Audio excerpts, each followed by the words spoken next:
So guys, I'm going to do a drag race with the Bajaj RS200. हम तीन बार horn मारेंगे, ठीक है? 3 बार हॉर्न मारेंगे हम, ठीक है? हम हॉर्न मार रहे हैं, अच्छा 3 बार मारेंगे, हाँ ठीक है।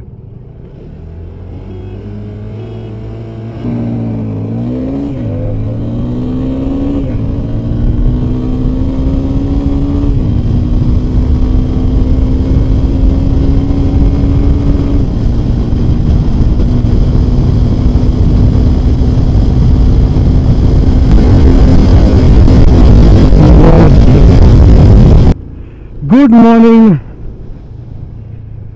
Today is the 5th of March 2017. It's a beautiful Sunday morning, and here I am at 9:30 in the morning testing the new 2017 Yamaha FZ25.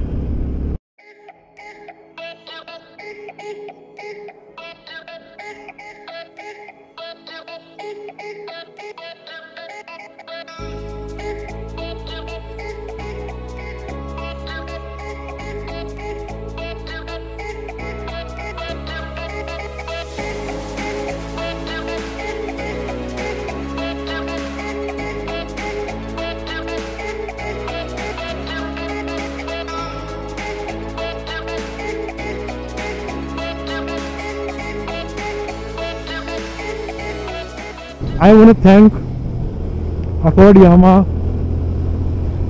and Abhishek, who's the owner of AQUAD Yamaha, and giving me the bike for 3 days to test. They actually gave me the bike right out of the trailer. First and foremost, let's talk about the power. This is 20.9 bhp. So we can consider it 21 bhp, 20 mm of torque, and again people may be thinking that 250cc, why is it only 21 bhp? Yamaha did a very bad thing taking out this bike. They should have given it more power. Well, Yamaha is not concentrating or not focusing on the performance segment. They are actually focusing on people who actually commute. Yes, you heard it right. Yamaha is focusing on commuters, people who wish to have a powerful bike, a bike which gives good fuel economy. This is the reason Yamaha has come out with the Blue Core engine, which they are claiming to have 43 kilometers to a liter. Well, the testing is not complete yet, and I've been riding the bike on a very harsh manner. The power of the bike is very adequate. If you would have actually seen my 0 to 100 video, I'll just put it up here. It's gonna come now.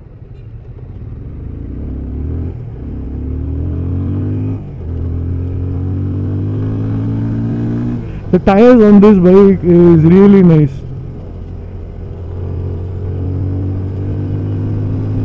As you can see,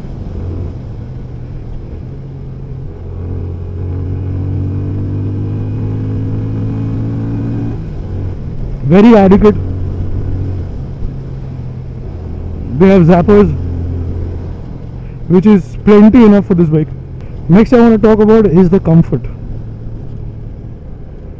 The comfort on this bike is very nice.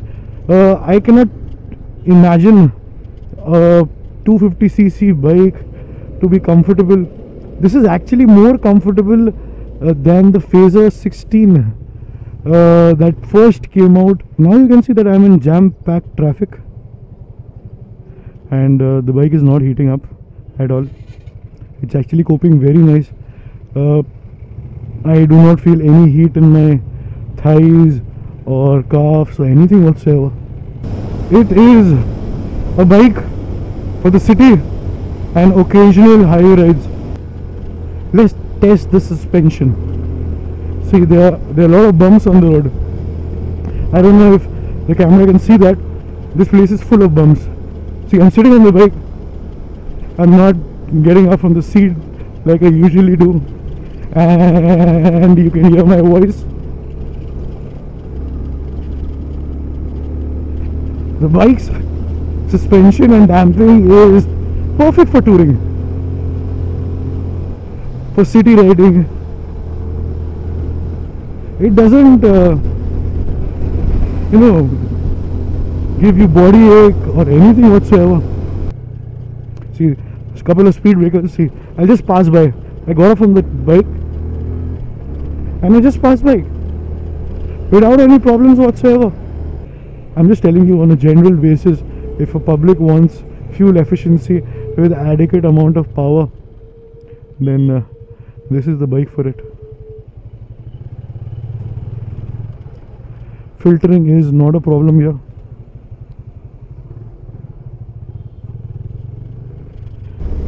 Usually when I come to this place, which is Satragachi, I have a sore hand and I have a little bit of backache because I'm on a Busa.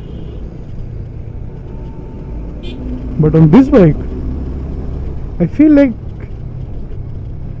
I'm on a sofa, for God's sakes. What fuel efficiency does this bike provide? Well, after riding a mixture of city and highway, I got a fuel efficiency of 33 to 35 kilometers to a liter while keeping the bike under 80 kilometers an hour. This is what I call sane riding. Now if I keep belting the bike or riding hard all the time, which I did, I got a fuel efficiency of 28 to 30. So you can average it out. Must be close to what, 32 or something, which is acceptable. And considering the bike is actually new, it's not had his first periodic service, and it's a 250cc, for God's sakes.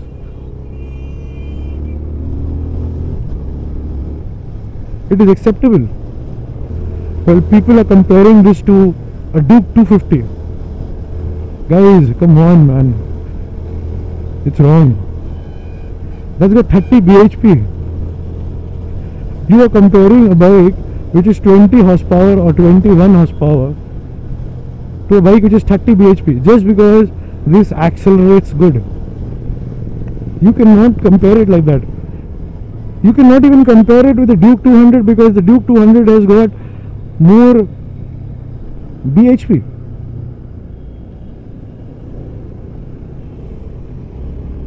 But the kind of numbers this bike is producing, 0 to 100, this is actually comparable to the Duke 200. See, think about it very clearly. I am not contradicting myself. I am still saying that this should not be compared to Duke 200. Yet, this should be compared to a Duke 200. Because people consider that as a daily commute bike and a fun bike to ride.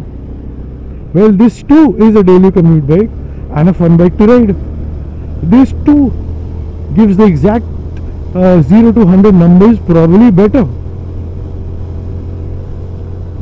So you ask me, why should we not go for a Duke 200? Well, the Duke is expensive in comparison to this motorcycle. This is 1,19,000 Ex-showroom Delhi. That's a stellar of a price. That's a stellar of a price for a 250cc motorcycle that is made by Yamaha. The con on this bike is, if you are doing a little bit of spirited riding with this bike, the bike will unsettle itself. it doesn't want to be ridden in a way that all performance oriented people will actually ride it. If I am out for my first bike and I have a budget of say close to 1.5 lakh rupees, and I don't want to go for a powerful machine like the Bajaj Dominar 400. Now my parents are telling me that no, 400cc is too much for a first bike, and it is very dangerous. I know you'll go fast on it. Then what choice do I have? I have to go for something which is less on cc and more bang for the buck.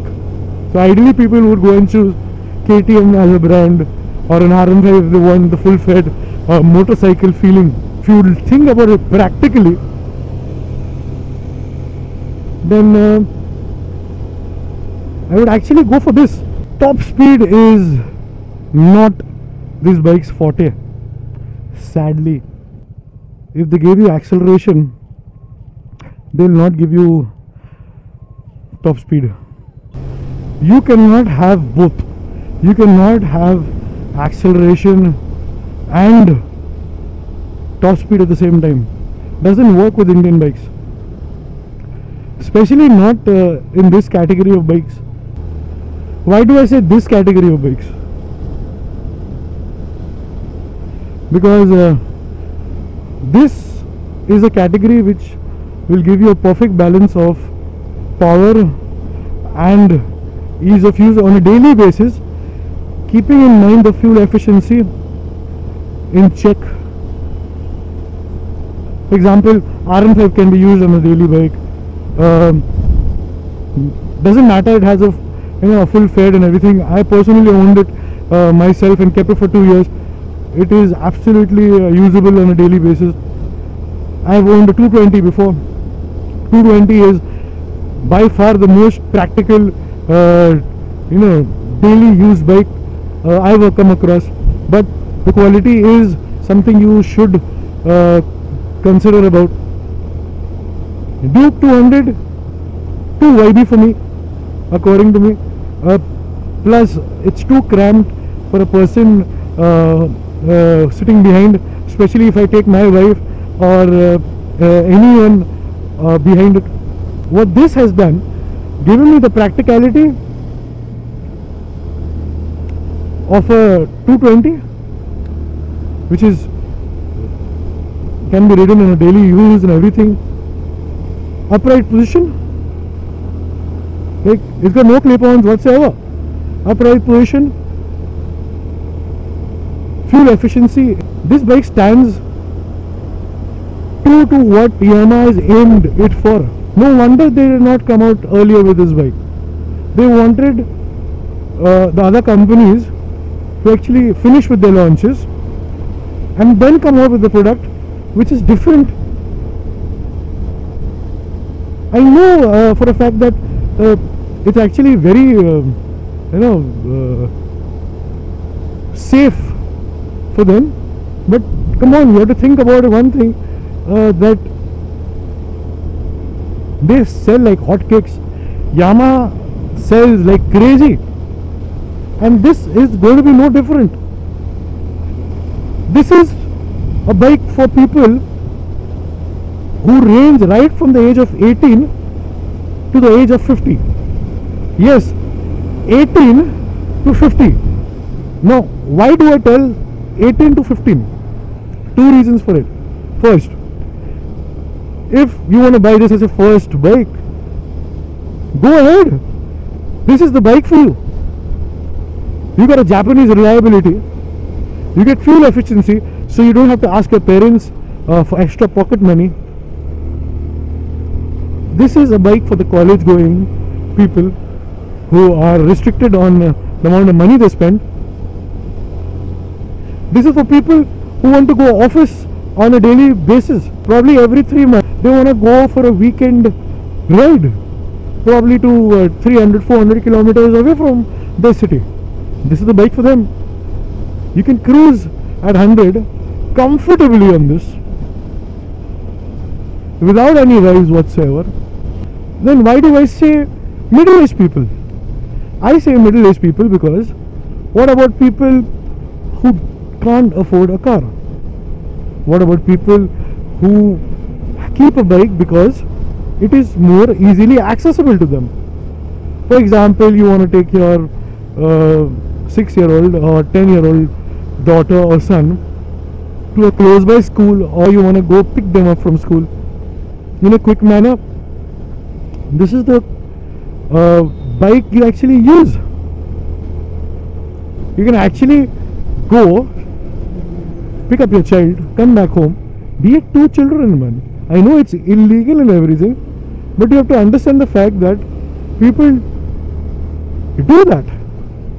Just go to a Yamaha service station, get your periodic service done, and you're good to go.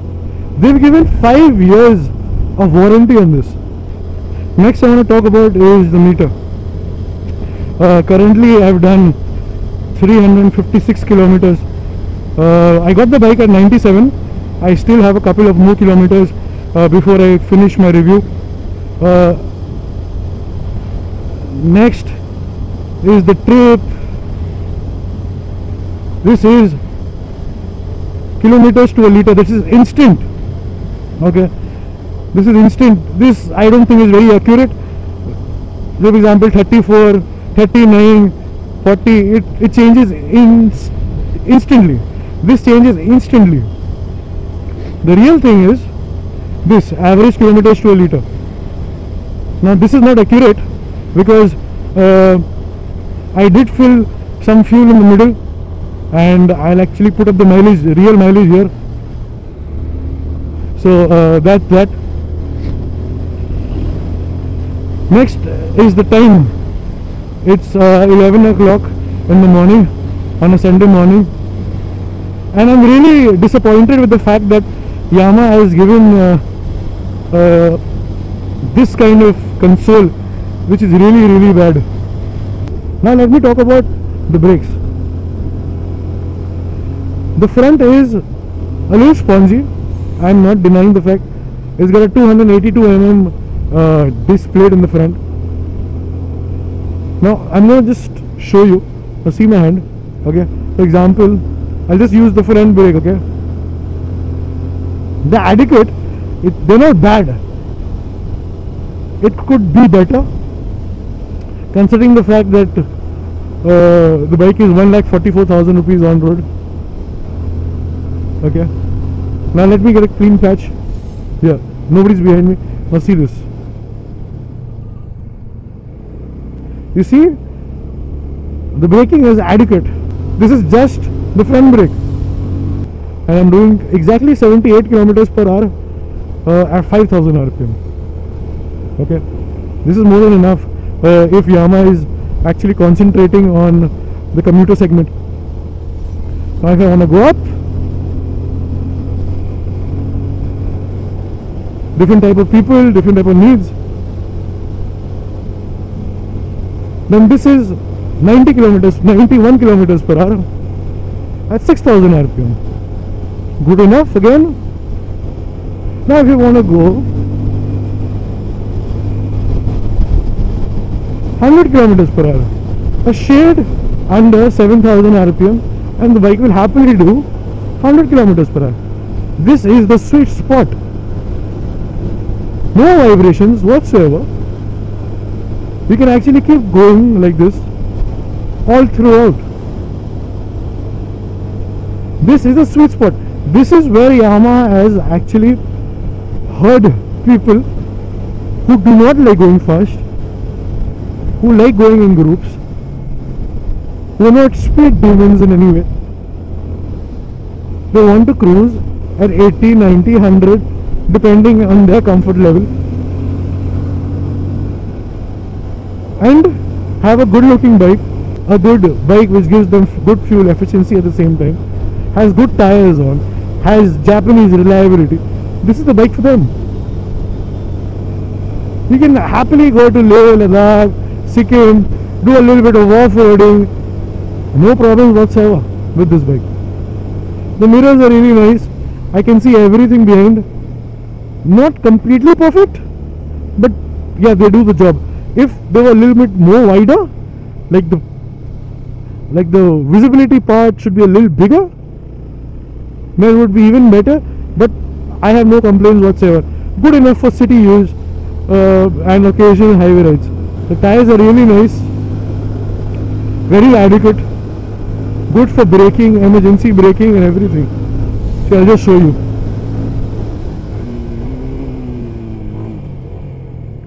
Saw the speed? This was with a combination of gear changing, blipping, progressive braking, everything. This was not panic braking whatsoever. Brakes are really nice, no doubt about that. Tires compensate to the braking also, which is very good. You can do very well with the tires. You can lean with them to an extent. I'm not too much of a corner craving kind of guy, but I feel confident about the tires while riding it, which is very mandatory for me, as you must have seen with all my videos.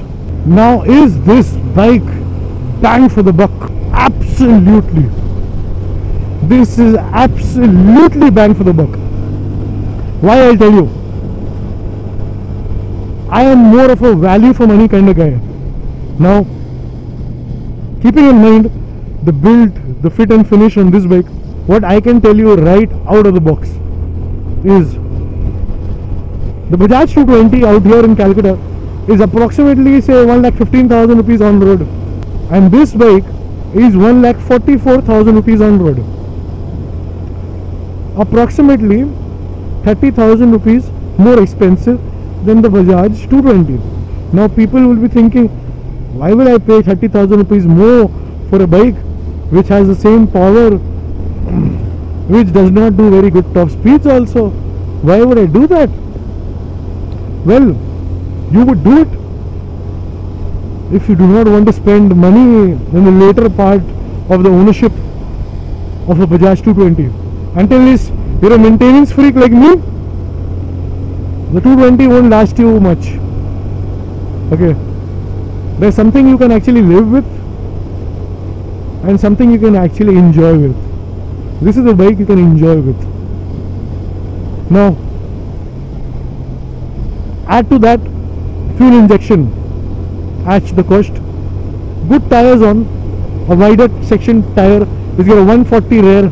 Then you have a more comfortable seat, and the most important, which I want to say again, is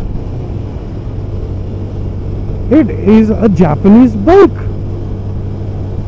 Whether it's been made in India or anything, this is a Japanese product.